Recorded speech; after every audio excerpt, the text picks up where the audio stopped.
nome da mensagem de hoje é Ofendendo a Lógica e Vivendo uma Vida no Poder do Evangelho. Ofendendo a lógica e vivendo o poder do Evangelho.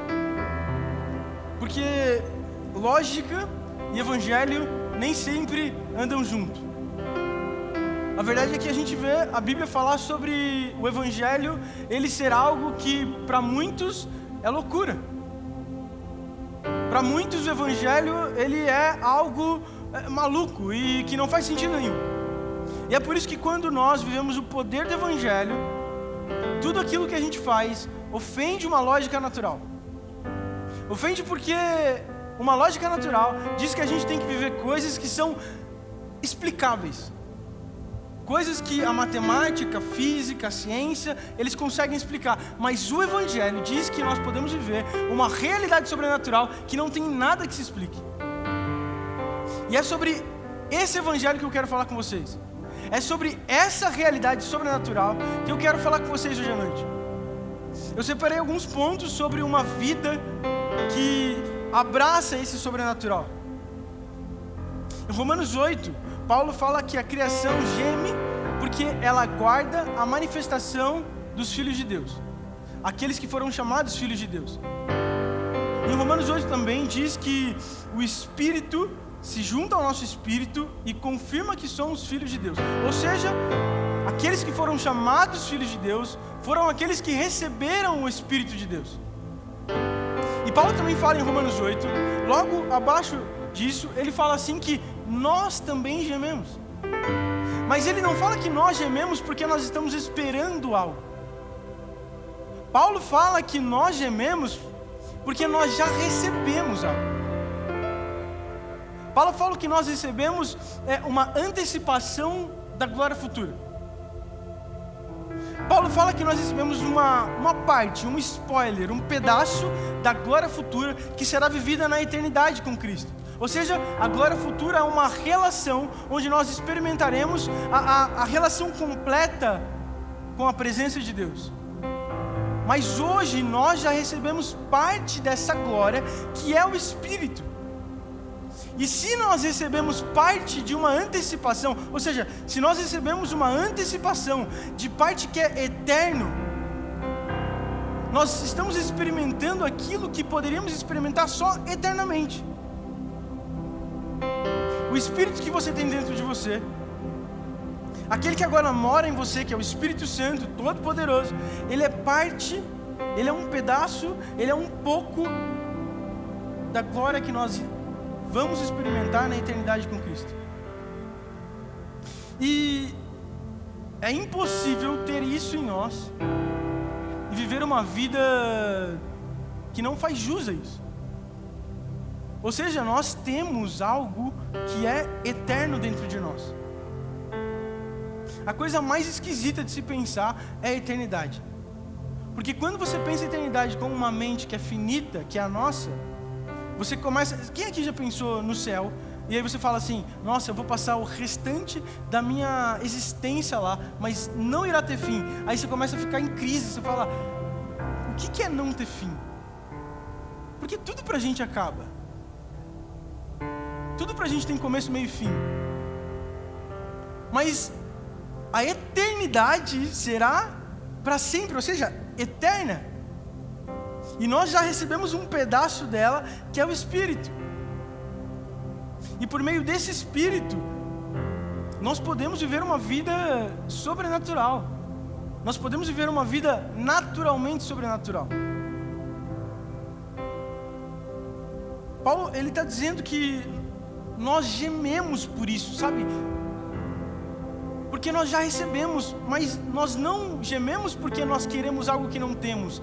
Gememos porque recebemos algo e queremos desfrutar disso eternamente, mas ainda não dá. Então a primeira coisa que você tem que sondar no seu coração é pelo que você está gemendo, pelo que você está ansiando, pelo que você anseia, por algo que você recebeu, que é parte de uma glória futura, ou por coisas que você ainda não tem. Porque o filho, aquele que já recebeu antecipação da glória, ele geme, ou seja, ele anseia por desfrutar do que ele já recebeu. Mas pessoas que são naturais e não receberam e não vivem essa vida, eles anseiam coisas que eles ainda não receberam, e eles vivem buscando coisas que eles nunca acharão, enquanto nós vivemos e gastando a nossa vida buscando algo que nós recebemos uma parte, ou pelo menos era para ser assim.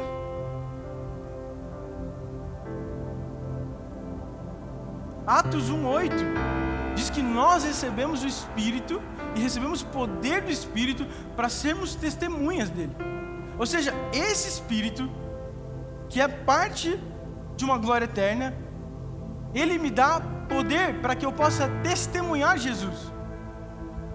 Porque a verdade é que o Evangelho sem poder, ele é uma religião.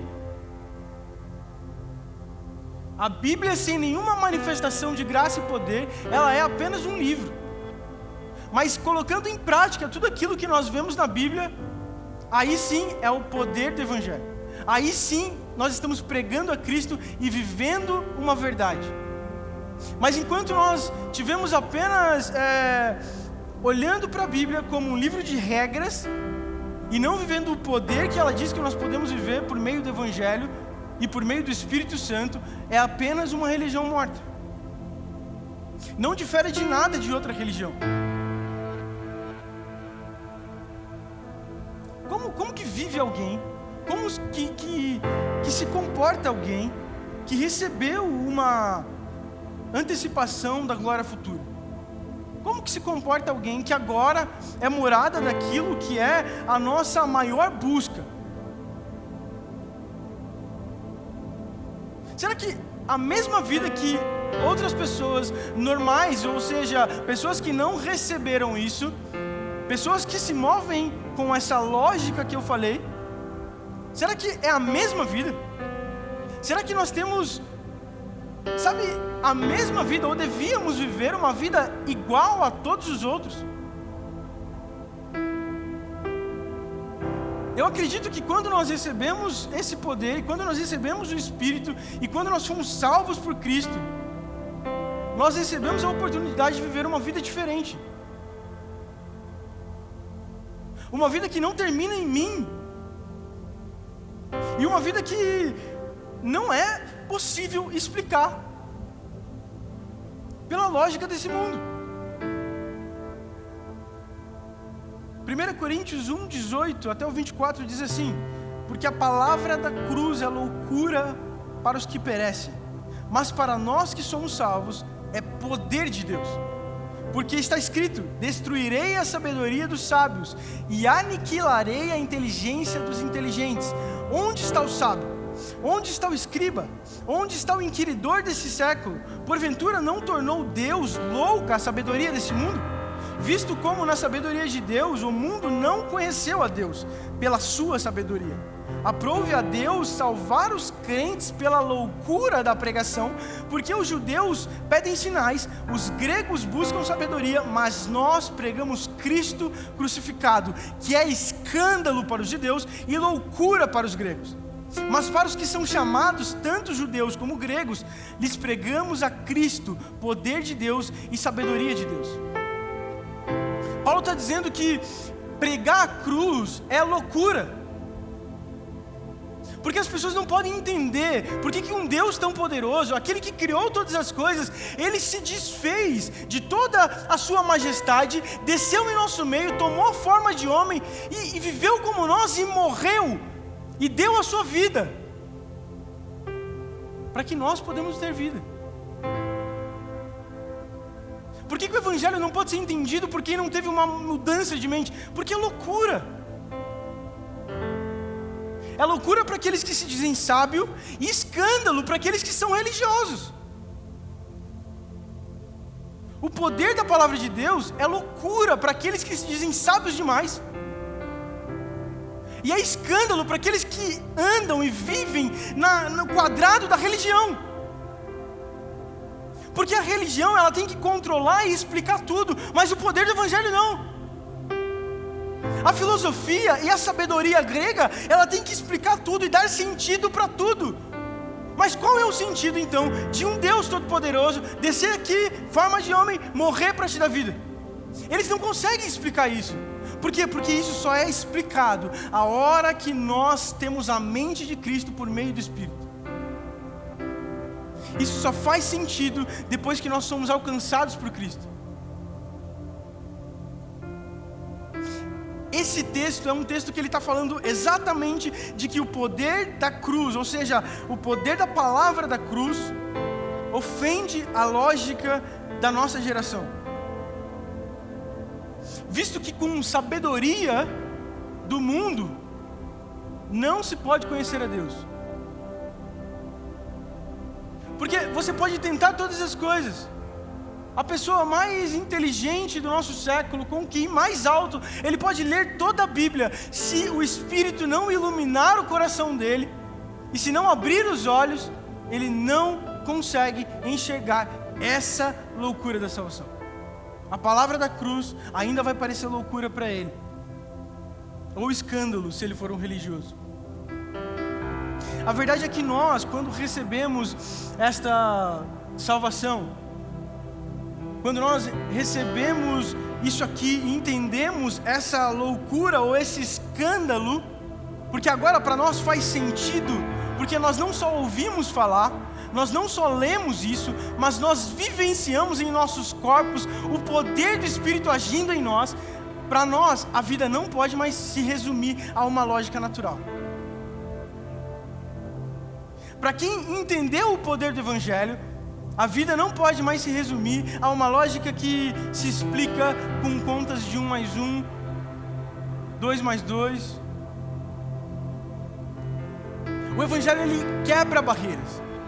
Paulo, ele estava falando um pouco antes: rogo-vos, porém, irmãos, pelo nome do Senhor Jesus Cristo, que digais todos uma mesma coisa, e que não haja entre vós dissensão, antes sejais unidos em um mesmo pensamento, em um mesmo parecer. Ele está falando isso aqui no verso 10, e no verso 18 ele fala sobre a loucura da pregação. Porque uma coisa que faz a gente não viver uma vida sobrenatural é querer viver uma vida sobrenatural sozinho. E Deus nos chamou para ser corpo de Cristo. Então Paulo está falando: vocês não podem viver sozinho ou falar cada um uma coisa, sejam unidos em um mesmo pensamento. Ou seja, nós temos que buscar a mesma coisa. 250 pessoas que estão aqui, nós temos que orar e buscar a mesma coisa. Porque senão, tudo que nós falarmos aqui é vã, é perdido. Sabe quando há avivamento em uma geração? Quando essa geração está buscando a mesma coisa. Quando uma geração reconhece os seus erros e começa a pedir perdão, aí nós vemos um grande avivamento. Todo grande avivamento que nós lemos em histórias começaram com uma geração buscando a mesma coisa: perdão, arrependimento. E aí o Espírito Santo veio, desceu com poder e avivou aquela nação.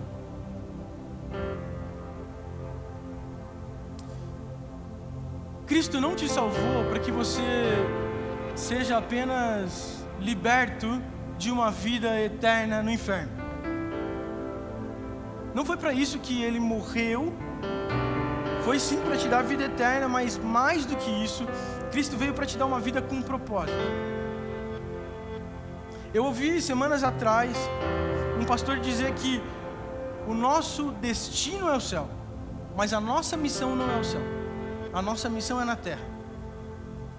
O nosso problema é entender tudo que temos dentro de nós e confundir destino com missão. Achar que na verdade a nossa missão é o céu, enquanto o céu é o nosso destino. Mas a verdadeira missão é aqui na terra. E como então nós vamos fazer essa missão? Como então nós vamos começar a viver essa missão? Primeiro, reconhecendo que nós temos parte de uma glória eterna, que é o Espírito, e que nos empodera. Esse é o primeiro ponto para começar a viver a missão de Deus. Eu quero compartilhar com vocês marcas de uma vida sobrenatural que ofende uma lógica natural.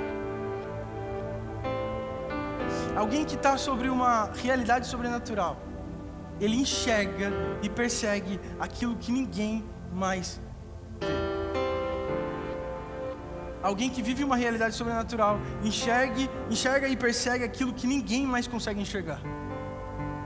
Efésios 1:18 diz assim: peço que Deus abra a mente de vocês, para que vejam a luz dele e conheçam a esperança para a qual ele os chamou, e também para que saibam como são maravilhosas as bênçãos que ele prometeu ao seu povo.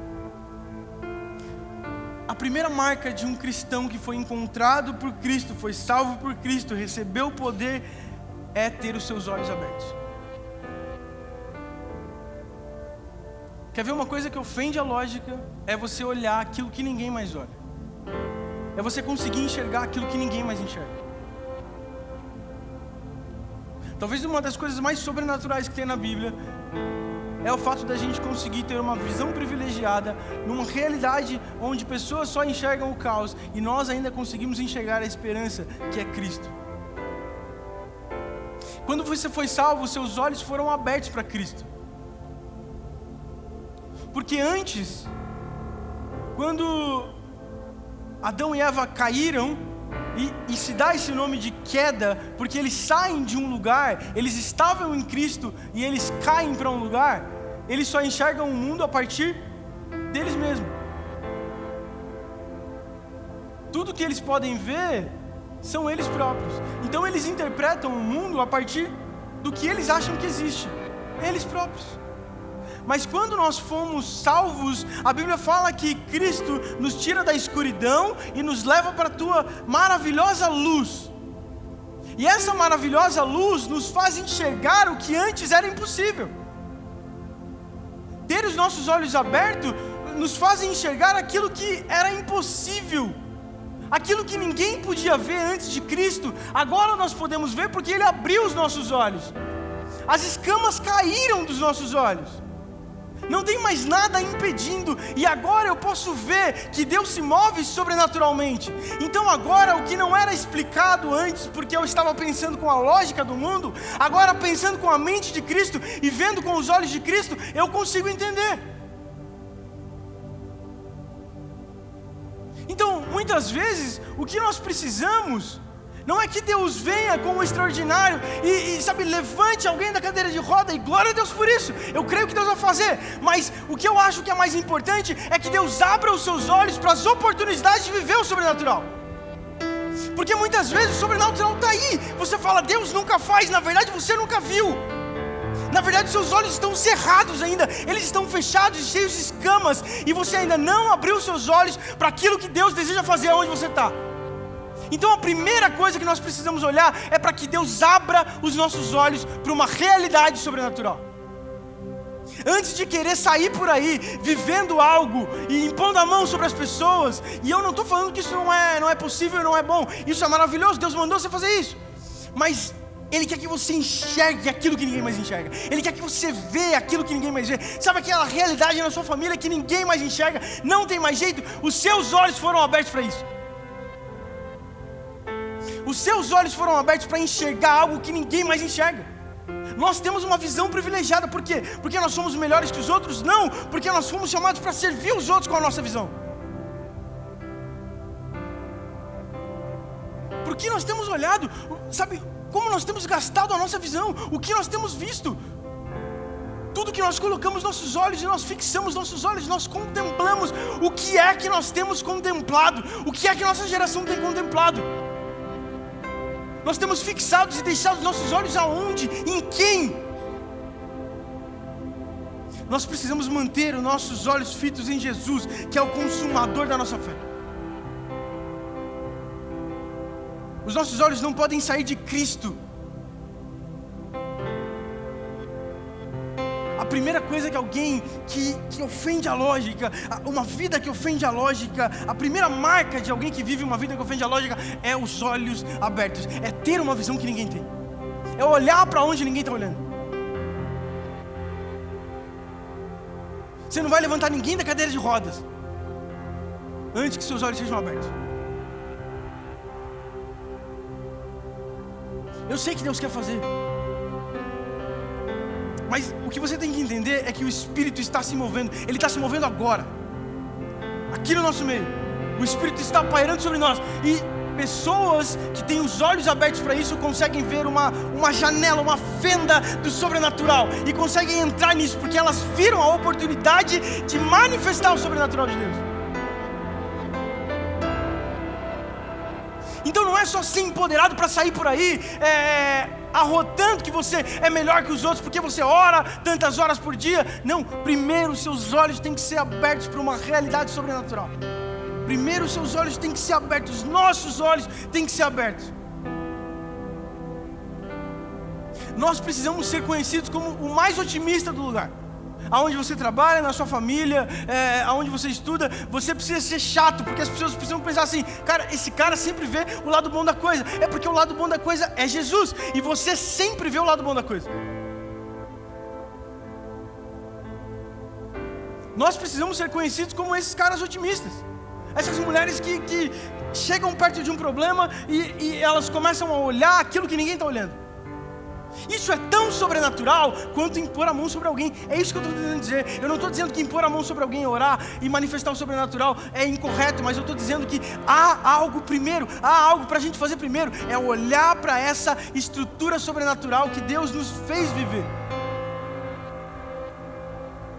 É começar a olhar as coisas e viver um sobrenatural naturalmente. A gente acha que vai viver o sobrenatural de Deus aqui na igreja, sabe? Alguém vai vir aqui na frente, a gente vai orar, e isso é o sobrenatural de Deus. Sabe o que é o sobrenatural de Deus? Quando você está na sua empresa e o seu grupo encontra um problema que ninguém consegue resolver, e você fala assim: peraí, me dá um minuto. Aí você vai no banheiro e você começa a orar, e você começa a falar em línguas, e você começa a orar em espírito, e aí Deus abre os seus olhos, e você fala assim: tem uma saída. Sabe, isso aqui ninguém olhou, eu olhei, Deus me deu uma saída. Isso é sobrenatural, manifesto numa vida natural. E ofende a lógica, sabe por quê? Porque ninguém vai buscar essa saída. As pessoas vão buscar a saída nos anos de faculdade que fizeram, e não tem problema, mas elas não vão buscar essa saída em Cristo. E se nós buscarmos a saída em Cristo, nós estamos ofendendo uma lógica natural que não passa disso, que não passa do beabá, daquilo que você aprendeu, daquilo que é lógico fazer. Mas você tem olhos que olham para coisa que ninguém consegue ver. Você precisa usar isso a seu favor. Você precisa usar isso a favor dos outros.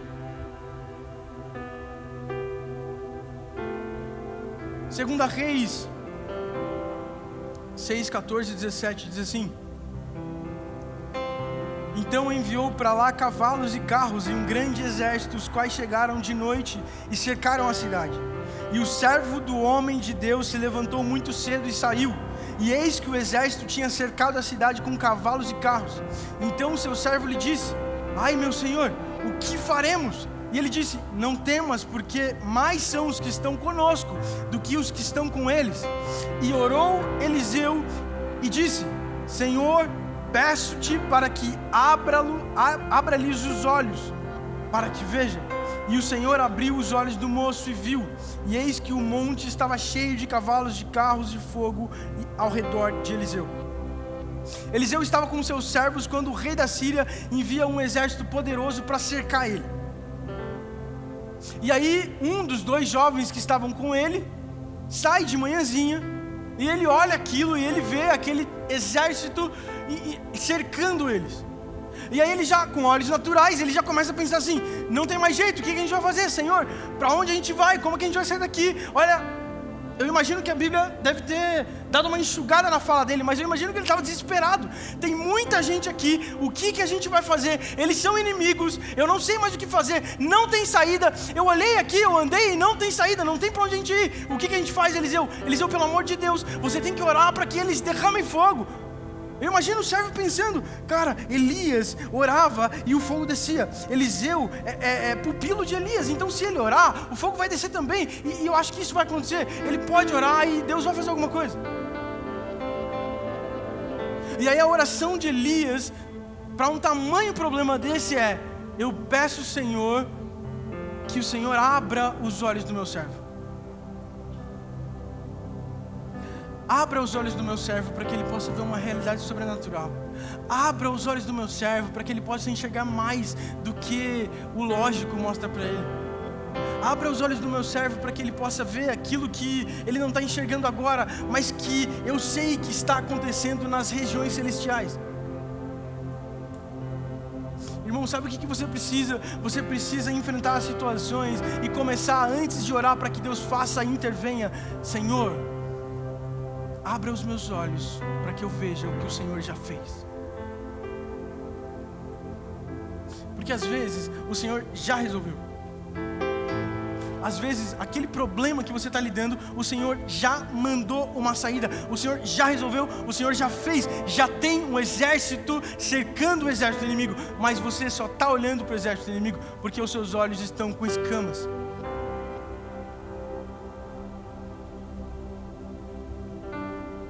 Os nossos olhos precisam passar a ser mais espirituais.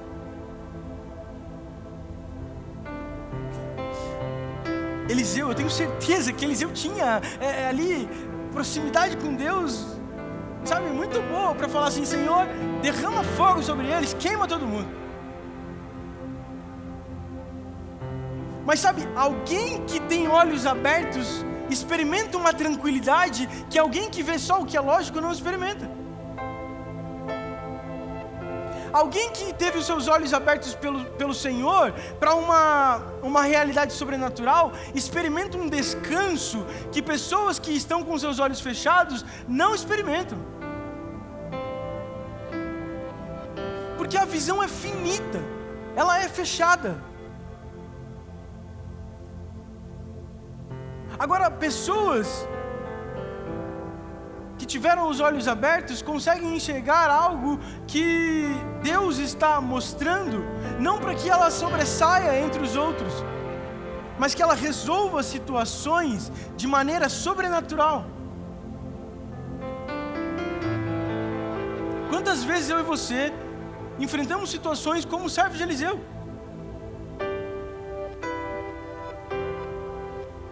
Quantas vezes nós olhamos só para aquilo que é natural, aquilo que é lógico, e nós dizemos para Deus: Deus, não tem mais jeito, eu não tenho saída, eu não sei mais o que fazer. Cara, ore para que Deus abra os seus olhos. Muitas vezes a resposta está mais nos seus olhos do que naquilo que Deus vai fazer. Muitas vezes o milagre de Deus, ele precisa acontecer no seu olhar e não na situação. Vocês estão entendendo que se a gente olhar para situações de maneira diferente e sobrenatural, a gente enfrenta todas elas diferentes?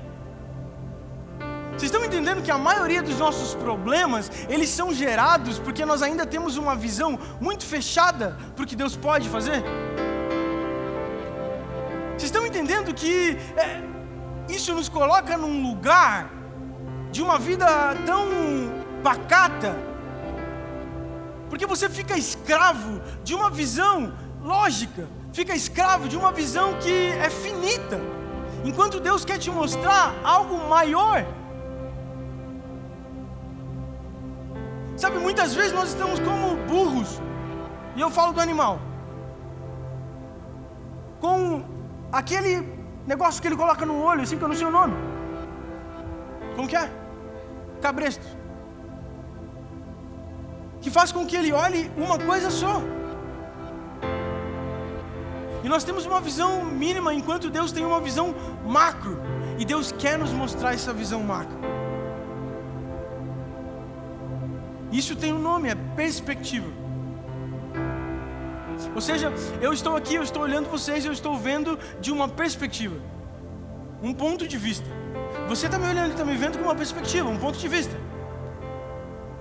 Você não está olhando o que tem atrás de você, mas eu consigo, porque eu estou num lugar onde a minha visão é privilegiada para ver o que tem atrás.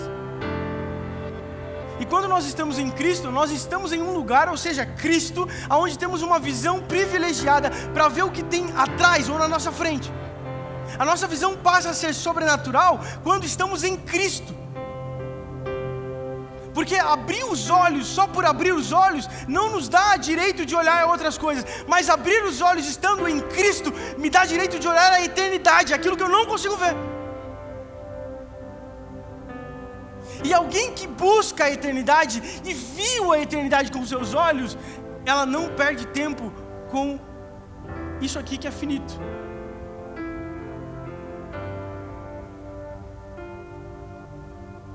Sabe, o Senhor precisa abrir os seus olhos para que aonde você esteja, você possa ver cura, onde as pessoas veem morte. O Senhor deve e vai abrir os seus olhos para que aonde ninguém mais encontra saída, você possa encontrar.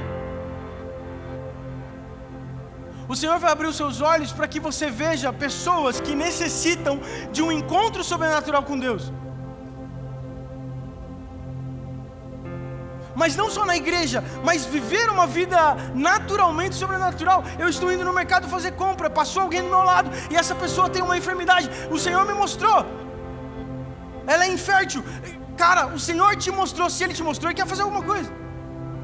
Se Ele abriu os seus olhos para essa realidade, talvez Ele queira fazer alguma coisa. E é aí que nós vamos manifestar a glória de Deus, chegando na pessoa, orando e manifestando uma cura sobre ela. Mas primeiro nós temos que enxergar.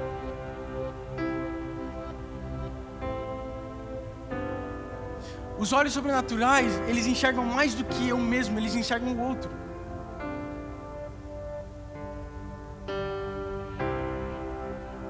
Sabe, olhos sobrenaturais, abrir os olhos para o sobrenatural, fala de alguém que parou de olhar para si mesmo e começou a olhar o outro, porque agora nós estamos em Jesus. Eu não estou mais em mim, eu estou em Jesus. E agora, se eu estou em Jesus, eu olho para quem Jesus deseja que eu olhe.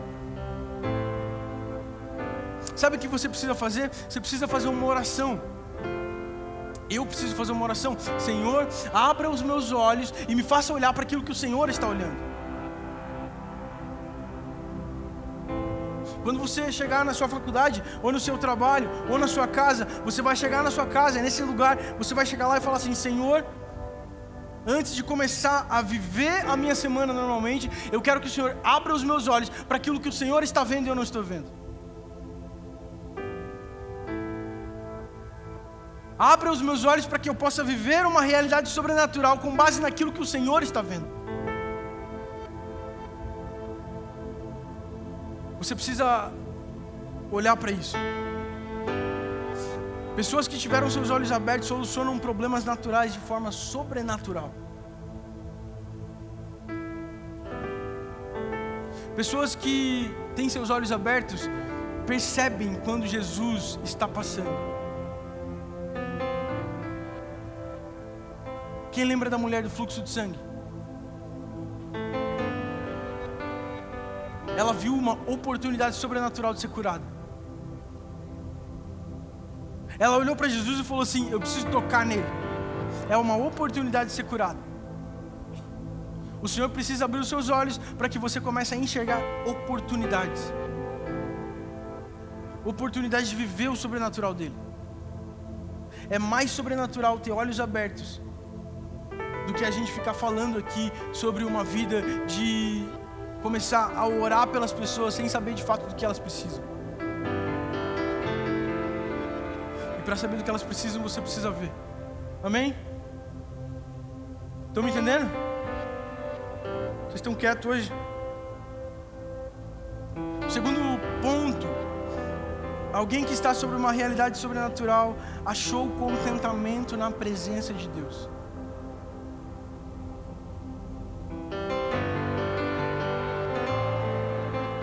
Talvez a coisa mais esquisita de hoje, da nossa geração, seja dizer para as pessoas que nós encontramos tudo em alguém. Eu encontrei tudo numa presença. Tudo que eu preciso está em uma pessoa. Isso é algo que ofende a lógica. Porque as pessoas, elas pregam e elas acham que nós temos que buscar coisas e coisas e coisas e coisas para saciar a gente. Porque quanto mais a gente tiver, mais a gente vai estar bem. Mas a verdade é que nós que encontramos a Cristo, ou melhor, que fomos encontrados por Ele, tivemos nossos olhos abertos, e agora aquilo que me satisfaz é a presença do Senhor. Aqueles que tiveram os seus olhos abertos para a presença do Senhor, acham contentamento nela. Ou seja, tudo o que eu preciso está na presença do Senhor.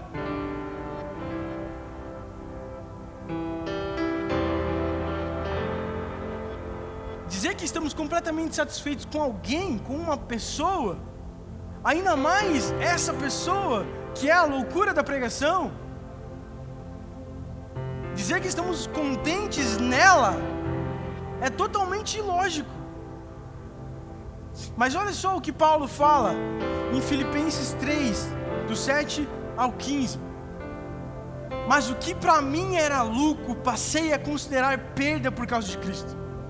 Mais do que isso, considero tudo como perda, comparado com a suprema grandeza do conhecimento de Cristo Jesus, meu Senhor, por cuja causa perdi todas as coisas, e as considero como esterco para ganhar o poder de Cristo, a ser encontrado nele, não tendo a minha própria justiça que procede da lei, mas a que vem mediante a fé em Cristo, a justiça que procede de Deus e se baseia na fé. Quero conhecer a Cristo e o poder da sua ressurreição e participar em seus sofrimentos, tornando-me como ele em sua morte, para que de alguma forma alcançar a ressurreição dentre os mortos. Não que eu já tenha obtido tudo isso, ou tenha sido aperfeiçoado, mas prossigo para alcançá-lo, pois para isso também fui alcançado por Cristo Jesus. Irmãos, não penso que eu mesmo já tenha alcançado, mas uma coisa faço, esquecendo-me das coisas que ficaram para trás e avançando para as que estão adiante. Paulo está dizendo que depois que os olhos dele foram abertos para Cristo, tudo o que ele considerava lucro agora é perda. Atos 9, Paulo ele tem um encontro com Jesus que faz com que ele fique cego. E depois de alguns dias cego, Ananias, que é chamado por Deus e é enviado para orar por Paulo, coloca a mão sobre ele, ora, e escamas caem dos olhos dele. E ele começa a ver, mas Paulo não volta a ver aquilo que ele via naturalmente. Paulo começa a olhar o plano macro da salvação e aquilo que ele vê agora por olhos da fé. E agora ele fala, sabe, antes eu via lucro em algumas coisas, mas agora tudo isso é perda comparado a Cristo. Ou seja, aqueles que abriram os seus olhos para a loucura da pregação, enxergam agora que a presença de Deus nos dá contentamento, e tudo o que eu preciso está em um só lugar, que é o lugar que me abre os olhos, e é o lugar que eu encontro tudo que eu preciso, Cristo. Então viver uma vida que ofende a lógica, também é viver uma vida onde o contentamento está em Cristo. É viver uma vida onde o contentamento está na presença dEle.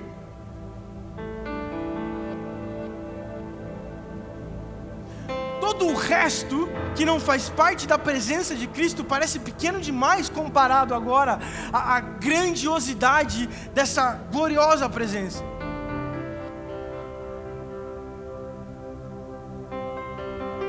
Então, você precisa viver uma vida onde você ache contentamento na presença. Porque é essa vida que vai ser diferente das outras vidas. Porque senão você vai estar fazendo com Jesus o que as outras pessoas fazem. Ou seja, quando eu precisar de Jesus e quando eu tiver um problema na minha vida, eu uso a presença dEle.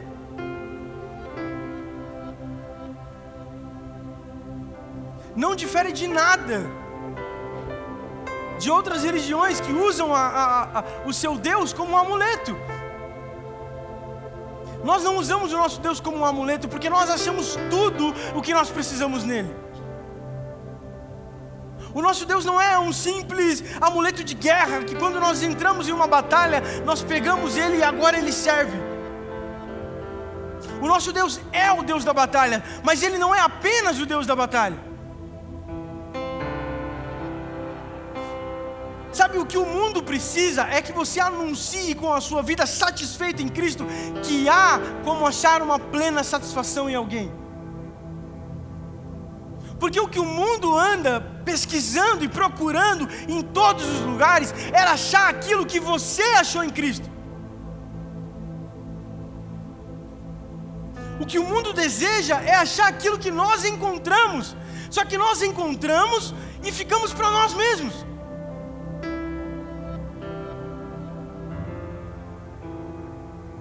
Você não está num barco, sabe, quando você está num barco afundando, e parece que você encontrou uma boia, encontrou a sala de boia, e você pega uma boia, e você fala assim, eu vou ficar com essa boia aqui. E você não anuncia a ninguém que tem uma sala cheia de boia. Pessoas estão afundando todos os dias do nosso lado, e nós não dizemos para as pessoas que tem uma plena satisfação na presença de Cristo Jesus, o nosso Senhor Jesus Cristo.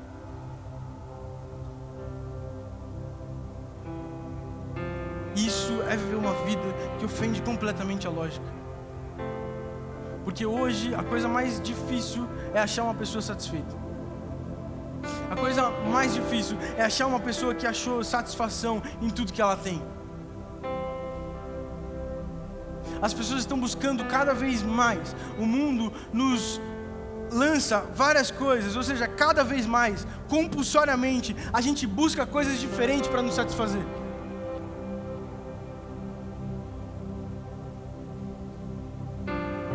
Nós precisamos dar valor à presença de Deus. Nós precisamos dar valor a não só a presença manifesta, mas a onipresença de Deus. Todos que buscam a Deus por aquilo que Ele pode fazer, acabam perdendo Ele por aquilo que Ele é. Quando o povo estava sob o poder da arca e eles perderam a arca, o que eles faziam? Quando eles entravam numa guerra, eles pegavam a arca, que era a presença de Deus, a arca da aliança, e eles colocavam lá no meio da batalha e eles ganhavam a guerra. E depois o que eles faziam? Guardam a arca. Ou seja, eles estavam usando a arca como um amuleto da guerra. Agora, quando Davi, ele toma a arca de volta, Davi, ele constrói um local e ele coloca ali anciões para adorar 24 horas por dia.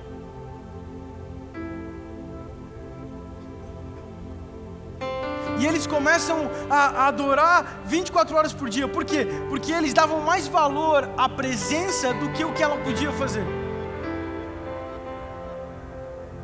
Nós não vamos viver uma vida sobrenatural, de manifestação de poder, usando a presença como um amuleto. Nós vamos viver uma vida sobrenatural quando nós entendemos que há satisfação na presença de Deus.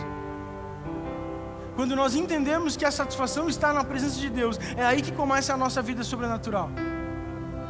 A nossa vida sobrenatural não começa quando nós estamos sem saída e nós começamos a orar para que Deus se manifeste só naquele momento.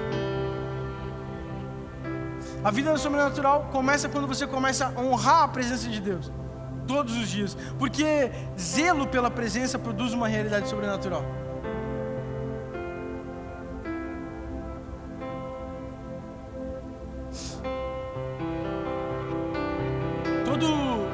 Toda geração que deu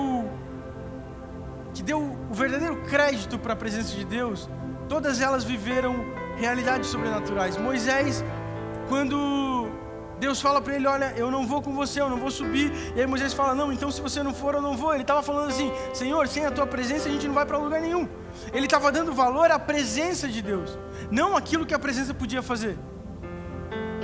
Davi dava valor à presença de Deus, não aquilo que a presença podia fazer. Sabe, viver uma vida sobrenatural é ter zelo pela presença e não se acostumar com cultos onde as coisas acontecem e, cara, eu sei que se eu for no overflow, alguém vai orar por mim, vai me dar uma palavra, eu já estou acostumado, é normal. Aí eu saio de casa só para ir no overflow. O overflow é o meu culto, porque eu preciso ouvir algo de Deus.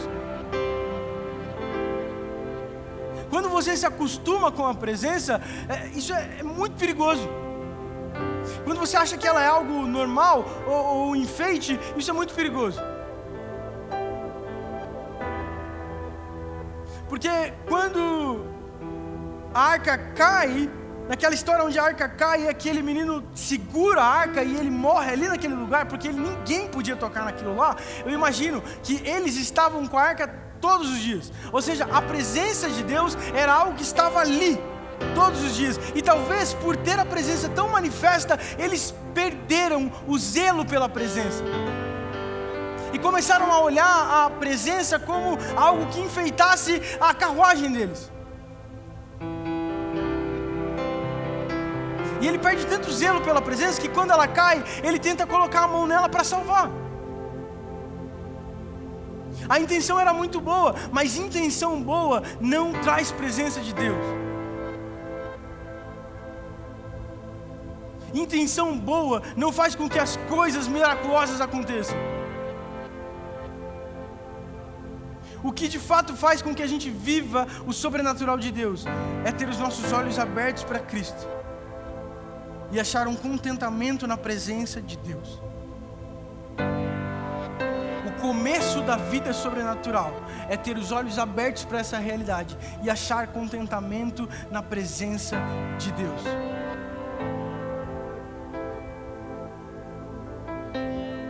Mais sobrenatural não é viver milagres, mas mais sobrenatural ainda é continuar acreditando que Ele faz, mesmo que Ele não faça.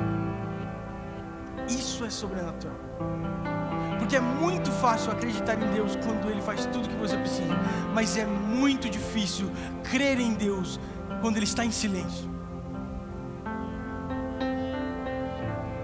Então, uma vida sobrenatural é muito mais sobrenatural quando você obedece porque você o ama, quando você faz porque você o ama. Sabe, tem uma história que eu amo. 3 reis saem, lá em 2 Reis, 3 reis, eles saem para guerrear, e no meio do deserto, eles escolhem ir pelo deserto, e no meio do deserto, eles chegam no deserto, eles estão caminhando há dias, e eles ficam sem água, sem comida, tá um sol batendo nas costas dele, e aí eles falam assim: será que tem algum homem de Deus por aqui? Será que há algum homem de Deus nessa terra para nos dar uma resposta, para fazer alguma coisa? Será que tem alguém aqui que pode intervir por nós? E aí um desses reis fala assim: não, Eliseu está por aqui, Eliseu mora aqui perto, eu vou chamar ele. E aí chamam Eliseu. E aí quando Eliseu chega, eles perguntam: olha, o que a gente faz? E Eliseu fala assim: traz alguém que toque harpa para mim, que eu vou consultar a Deus. E aí alguém começa a tocar a arca, ou seja, começa a fazer um som.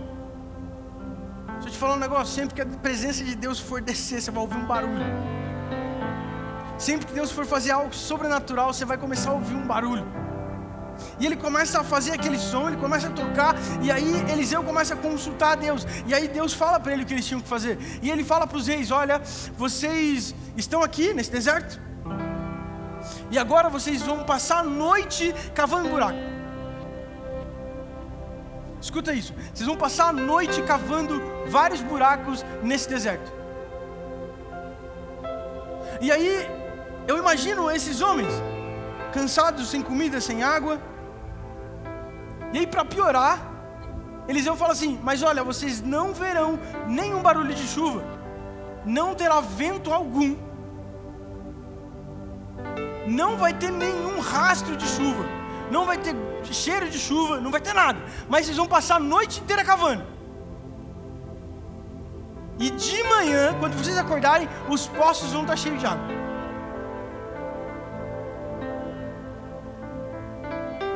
Ou seja, o que Eliseu está falando para eles é: vocês vão cavar nesse deserto aqui, cansados, sem água, sem comida, vocês não vão ver sinal nenhum do sobrenatural de Deus.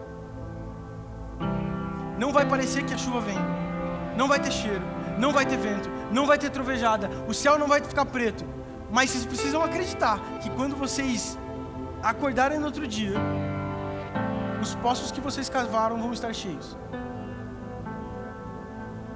E a história diz que aqueles homens cavam vários poços, e aí quando eles acordam, os poços estão completamente cheios. E eles começam a beber aquela água, eles começam a se alimentar daquilo. E qual que é o ensinamento dessa história para mim e para você? Nem sempre você vai ver Deus se movendo. Nem sempre você vai ver sinal de chuva sobre a sua vida. Nem sempre você vai ver o céu dando sinal de que de fato algo vai acontecer. Mas deixa eu te dizer um negócio: se você se mover em obediência para aquilo que Deus te falou, os seus poços vão estar cheios no outro dia. O problema é que a gente não quer gastar tempo cavando buracos. Só que talvez Deus não te chamou para encher e fazer chuva. Deus te chamou para cavar buraco. Talvez o que Deus deseja de você seja só que você comece a cavar os poços para viver algo sobrenatural. Não importa se você está vendo chuva, não importa se está vendo vento, não importa se tem trovejada. Deixa eu te dizer um negócio: se Deus mandou você cavar buraco, vai chover.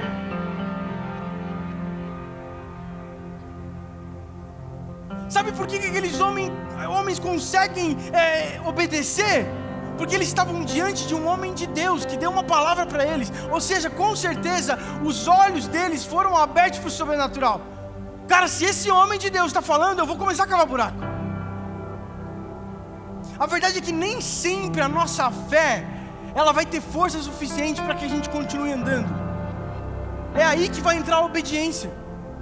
Olha, eu não estou acreditando que vai chover, eu não estou acreditando que vai acontecer nada, mas eu vou continuar cavando buraco. Eu não acredito que a minha família vai se converter, mas eu vou continuar falando de Jesus. Eu não acredito que o meu chefe vai se converter, mas lá na minha mesa vai tocar música evangélica. Eu não estou acreditando que essa pessoa vai ser curada, mas eu vou continuar orando, porque eu vou ver o sobrenatural de Deus. Os poços precisam ser cavados para que nós possamos viver uma realidade sobrenatural.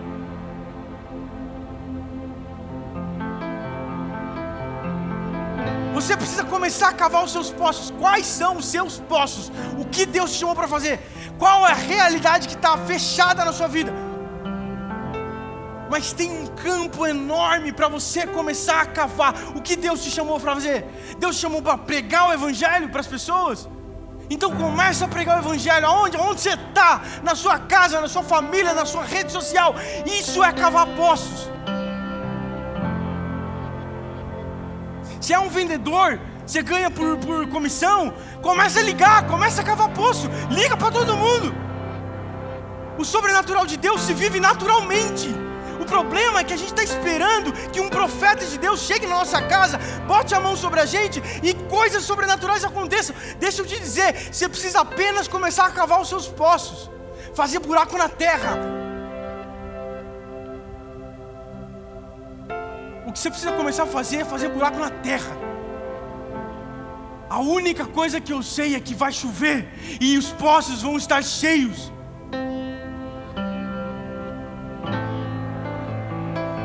A palavra de Deus não volta vazia.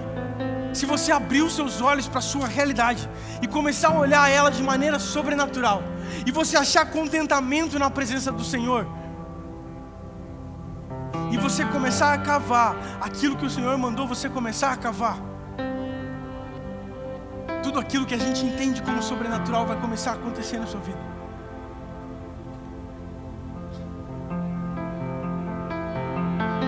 Você imagina como era ilógico? Imagina só, se você está olhando de longe, aqueles homens cavando poço. Cara, por que esse cara está cavando poço, velho?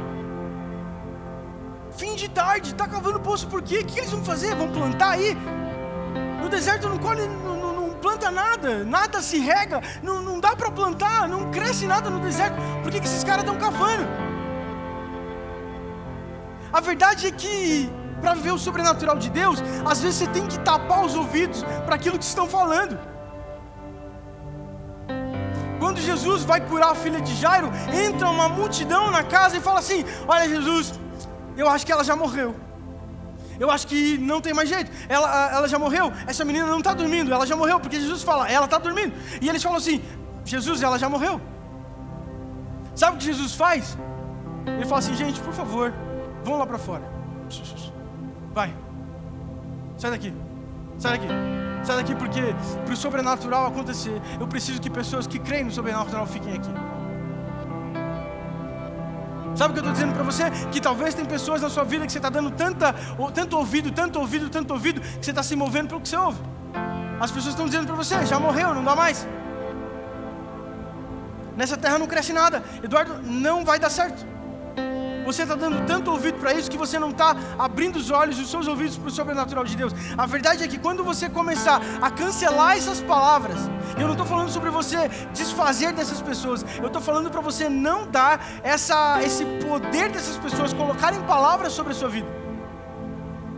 Quando você começar a fazer isso e selecionar os ambientes que você ouve, aí você vai começar a viver o sobrenatural de Deus.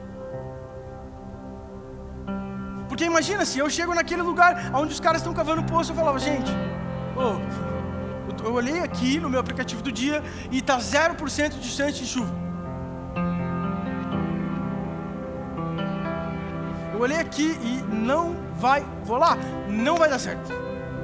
Vocês não vão conseguir fazer com que chova, não tem jeito. Mas aqueles caras continuam cavando poços. Eles continuam cavando poços até que a palavra de Deus se cumpre e os poços são cheios de água. Deixa eu te falar um negócio. Talvez o que você está ouvindo você não consegue passar nesse concurso, são 20 mil pessoas, 5 vagas só. Você estudou em escola pública. O que Deus está falando para você? Pega um papel, pega uma caneta e continua cavando os seus poços. Senhor, mas as pessoas estão me falando para fechar minha empresa, porque assim, eu não estou conseguindo vender, não está acontecendo, as coisas não estão, não estão dando certo. Deixa eu te falar um negócio. Cancela essas coisas, pare de dar ouvido a essas pessoas e comece a cavar os seus poços. Peça para que Deus abra os seus olhos, para que você veja além daquilo que é natural. O que Eliseu fala para aqueles homens nenhum sinal natural de chuva vai aparecer. Ou seja, tudo aquilo que ele falou era natural. Não vai ter vento, não vai ter trovoada, o céu não vai estar preto. Tudo isso é natural. Só que Eliseu estava falando de uma chuva sobrenatural na sua vida. O que eu tenho para falar para você hoje talvez as coisas que vocês tenham olhado e ouvido é tudo natural, mas o que Deus tem para vocês é sobrenatural. A realidade que Deus tem para nós é sobrenatural. A realidade que Deus tem para nós confunde toda a lógica humana.